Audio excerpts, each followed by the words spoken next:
Olá, meu nome é Antônio Roberto Vinha, sou cientista político. Estamos no dia 10 de março de 2017. Pois bem, então assim, eu vou falar com base só numa notinha de jornal aqui.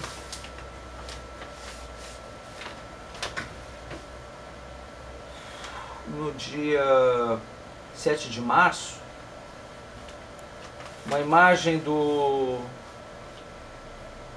cara de um topete do outro, no dia 7 de março, do jornal Metrô, Parte Mundo, página 9. Cara, um topete do outro, do Trump com o Vladimir Putin.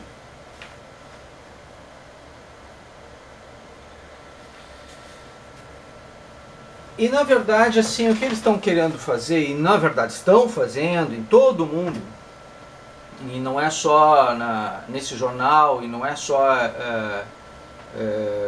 na internet, tá na Globo, um canal aberto, no canal fechado da Globo News. Se pegar alguns jornais internacionais dos Estados Unidos, em vários lugares do mundo, em vários meios de comunicação, estão condenando uma questão de nacionalismo com relação aproximado a populismo. Eles estão dizendo chamando isso de ultradireita. E o contraponto é que eles querem uma direita mais central. Engraçado, porque quando eu estava na faculdade, o que se condenava na academia era exatamente o fato de os teóricos não entenderem, não acreditarem que existia uma política de centro-direita ou centro-esquerda. Que tu não tinha condição de fazer uma política centralizada, que ou tu tinha uma política à direita ou tu tinha uma política à esquerda. Era o que a maioria dos teóricos do mundo acreditava. Eu naquela época achava que a convergência de políticas administrativas eram centralizadas e que a tendência é que as ideologias concentrassem as suas forças ao centro e que o voto estaria no centro. Eu acreditava isso naquela época. Hoje, os marqueteiros todos trabalham nessa direção, nessa maneira. Naquela época, quando eu fazia faculdade, 2000, eu me formei, os 6 anos anteriores que eu estava estudando, eu entendia dessa maneira. Os professores questionavam, apresentavam as teorias globais nesse sentido, e havia as questões ideológicas que eu entendia que já estavam fragilizadas naquele tempo. Dito e feito, hoje a realidade é que nós temos, já em 2017, já fazem, por incrível que pareça, 17 anos que eu me formei. O tempo passa, né? E a gente observa que a situação está mais próxima daquilo que eu acreditava. E uma pena que eu não tenha escrito nenhuma tese a respeito disso, porque hoje estaria famosa, provavelmente, fazendo contraponto a tudo isso que está acontecendo agora. Se eu tivesse feito, talvez eu estivesse até rico. Porque famoso, não sou famoso ainda, não sou rico ainda, quem dera um dia. E aí a situação está mais ou menos nessa linha. O que eu estou preocupado, gente, e tenho razão para estar preocupado, é que a tendência que vai acontecer é um discurso de fascismo em relação às políticas nacionalistas. Não que as políticas nacionalistas sejam fascistas, percebam a diferença. O fascismo ele tinha um viés mais nacionalista, mas esquerda, não a direita. Né? A política era a política dos trabalhadores, nessa assim. Diferente desses projetos, tanto Hitler como Mussolini fizeram mais ou menos essa linha. As políticas que estão sendo desenvolvidas de nacionalismo não é só para quebrar a questão da globalização. Ah, tudo bem. Rompe com a questão da Europa, rompe com os mercados europeus, mas fortalece as bases dos países, fortalece a segura garantia de geração de emprego dos próprios moradores daquele país, e impede o avanço do crime organizado internacional, que é o que todo mundo está preocupado hoje, com o avanço de colonizações, de políticas religiosas, de países que têm por política religiosa não aceitar as outras religiões. O islamismo, quando ele vai para um outro lugar, ele não se adapta a outros países. Ele quer impor a sua religião como modo de sistema de governo para aqueles países. E muitos não querem aceitar isso. Obviamente, a França, principalmente, que sofreu atentados, sabe muito bem o risco que é ter imigrantes islâmicos dentro do seu país, que não lutam sequer para combater o terrorismo dentro do próprio islamismo. Fazem vista grossa e fazem de conta que não é com eles.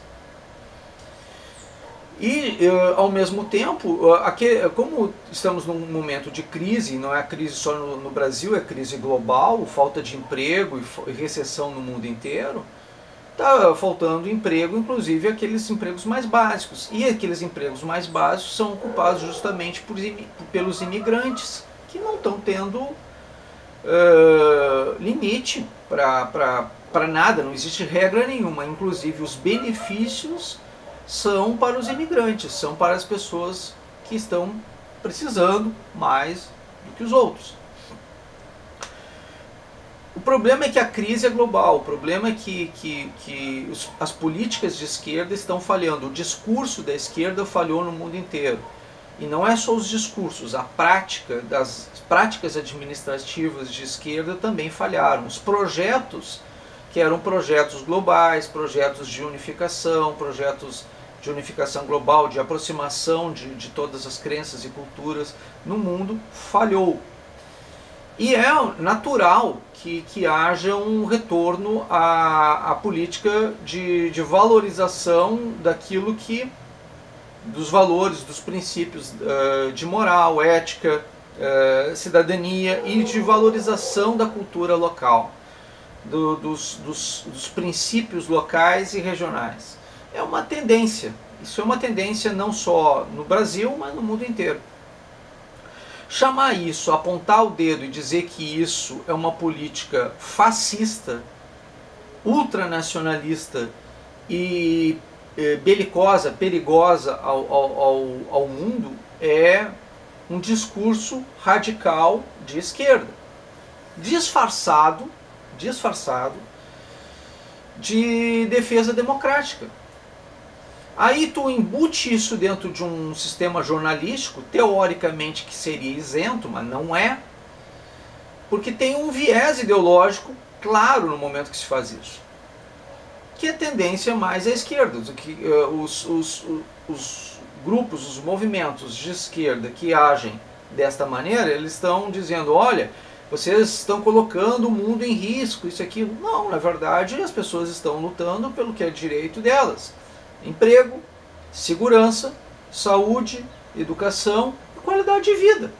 É isso que a ultradireita, entre aspas, está solicitando.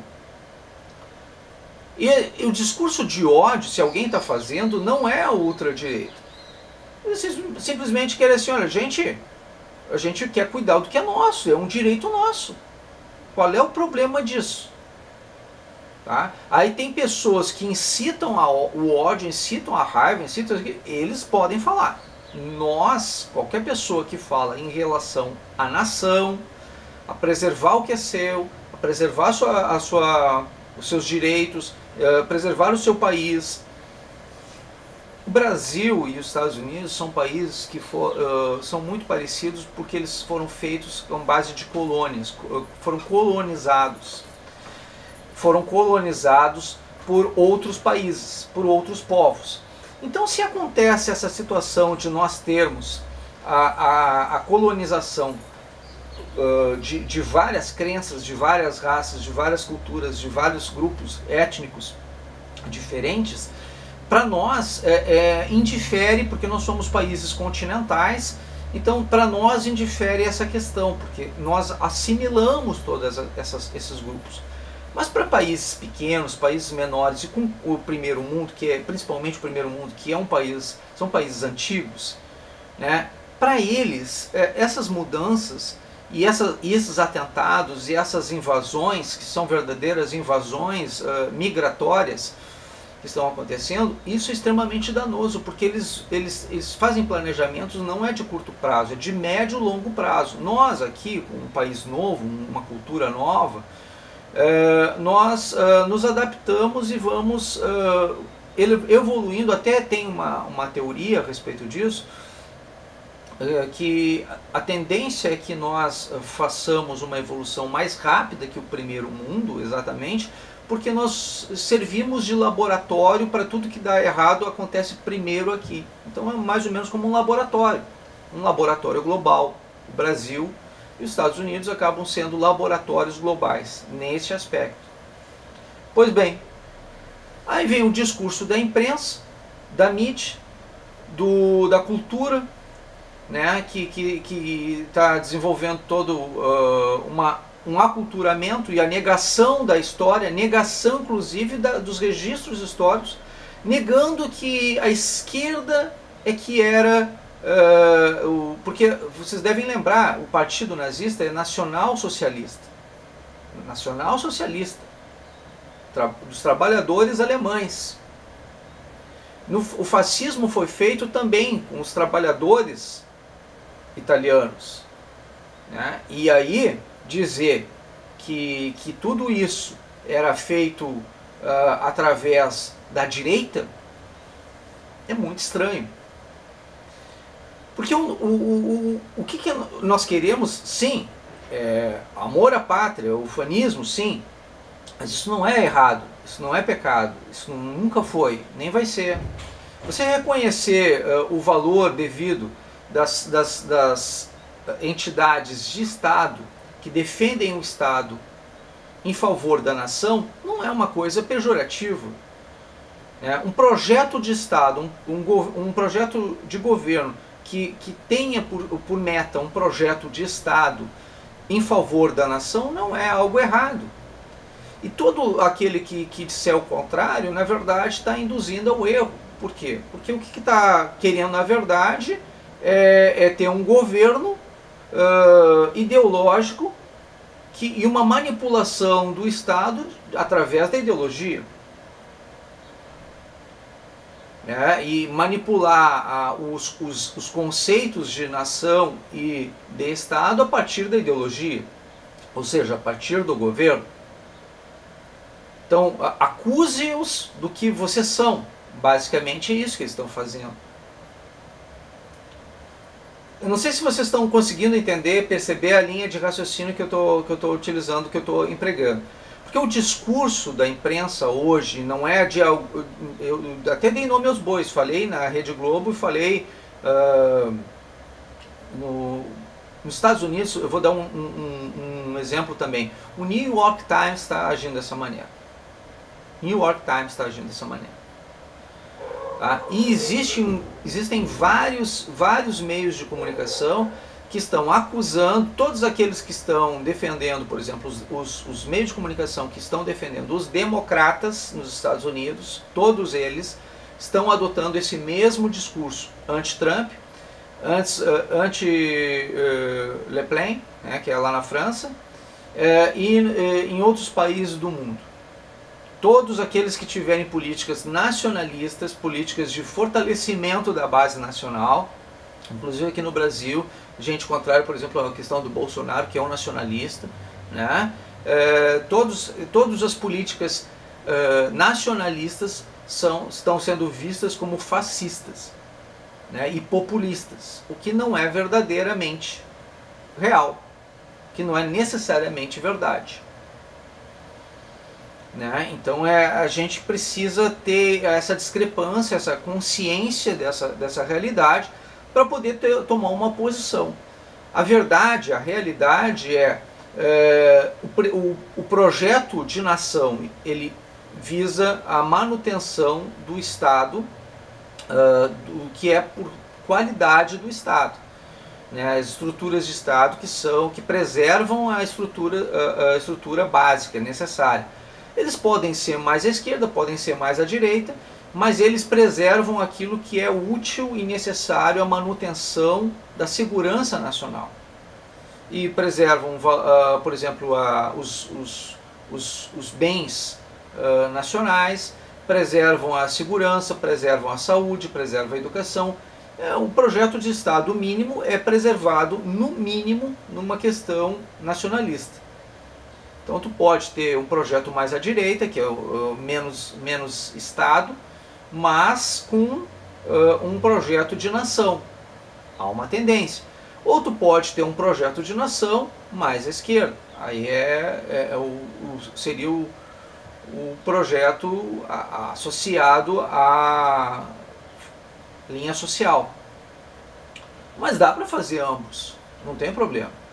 O medo da França, especificamente da França, é que existem lá dois partidos, o conservador, né? E se eu não me engano, o de esquerda, que estavam muito tempo no poder. Há muito tempo no poder. E se a Le Pen passa,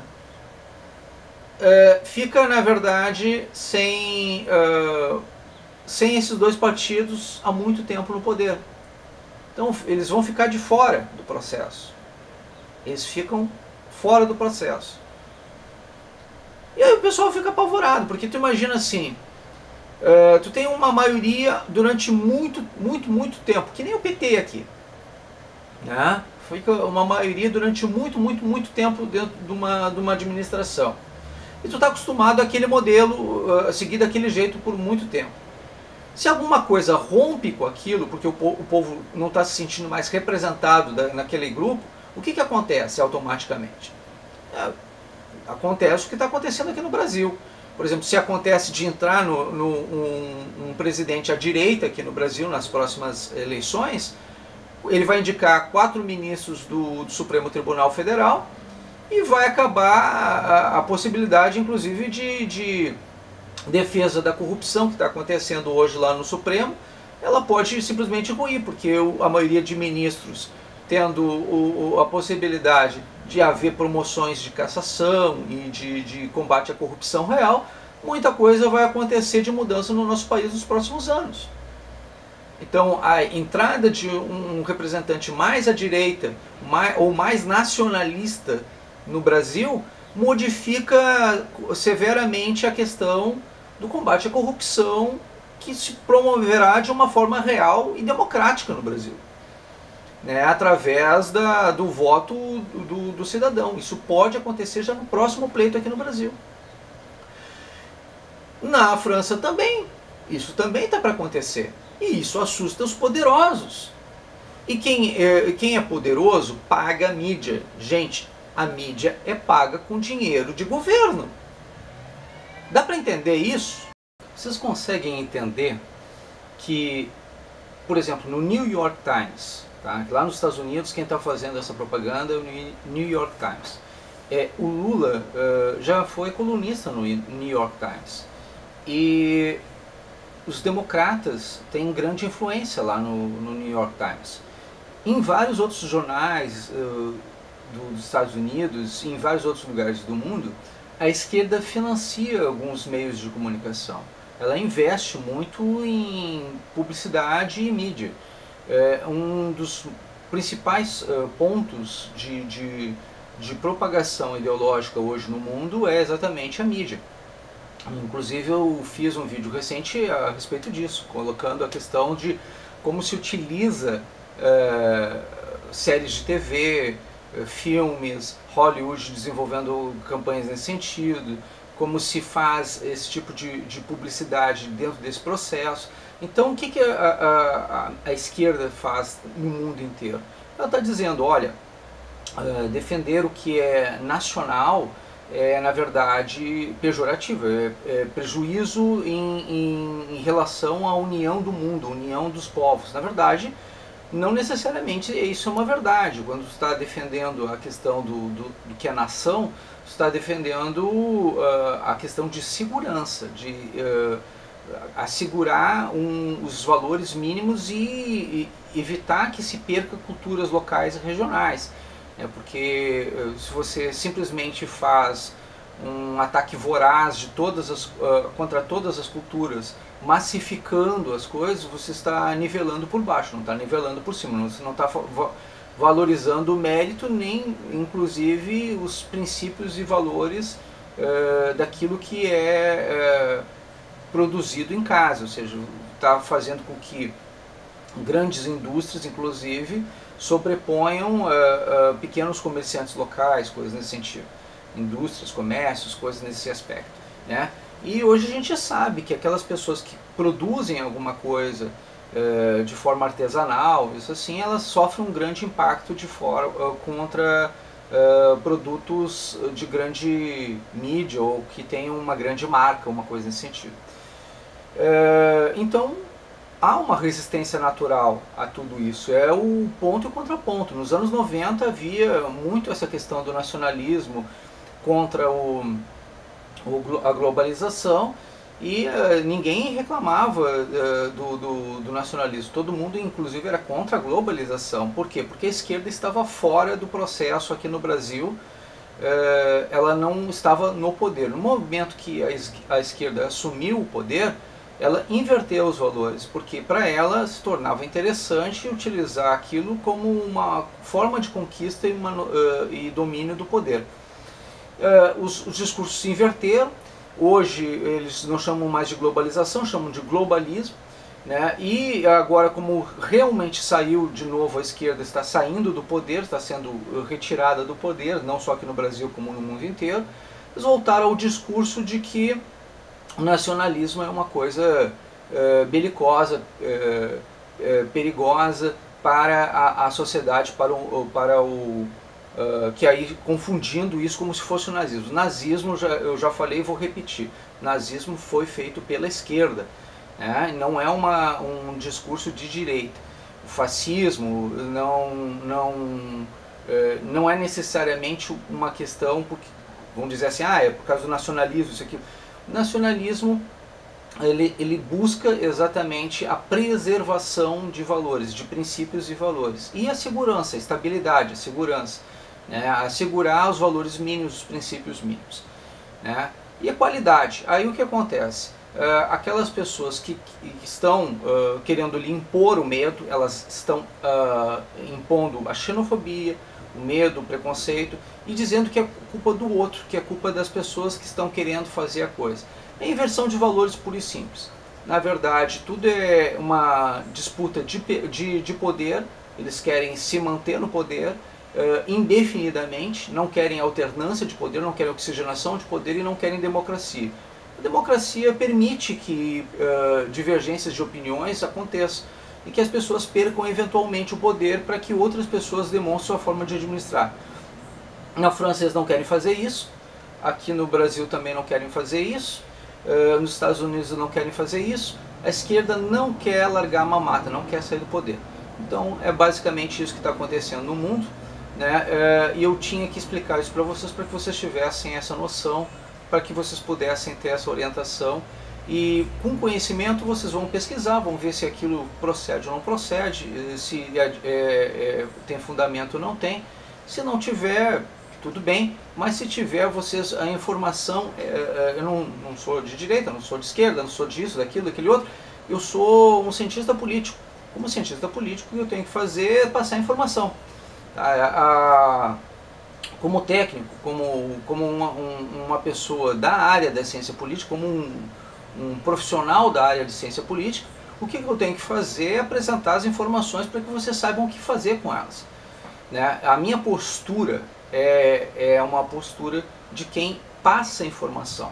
E você, do outro lado, tem que pegar essa informação e saber o que fazer com ela.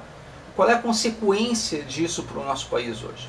Eu sou favorável hoje, eu, Antônio Roberto Vinha, tá? Não como cientista político, como pessoa, sou favorável que a direita assuma, porque ela vai promover um equilíbrio de forças aqui no Brasil. Vai retirar, nas próximas administrações, o aparelhamento de Estado no nosso Supremo Tribunal Federal. E isso favorece o combate à corrupção. Então é importante para o Brasil votar nas próximas eleições um presidente de direita para equilibrar o nosso judiciário nacional. Por conta disso, é interessante também que lá na França haja essa alternância de poder que está há muito tempo na mão de apenas 2 grupos. E que essa promoção de alternância de poder também aconteceu lá nos Estados Unidos, vai estar acontecendo na Europa, está acontecendo em vários lugares do mundo. Isso está trazendo uma reação contra a insegurança que o mundo estava vivendo e, de alguma maneira, acaba sendo proativo, positivo, acaba sendo democrático. Muita gente não está gostando disso, principalmente aqueles que estavam viciados em poder, e é por isso que eu estou passando essas informações para vocês tenham essa conscientização. Ok? Muito obrigado pela atenção dispensada.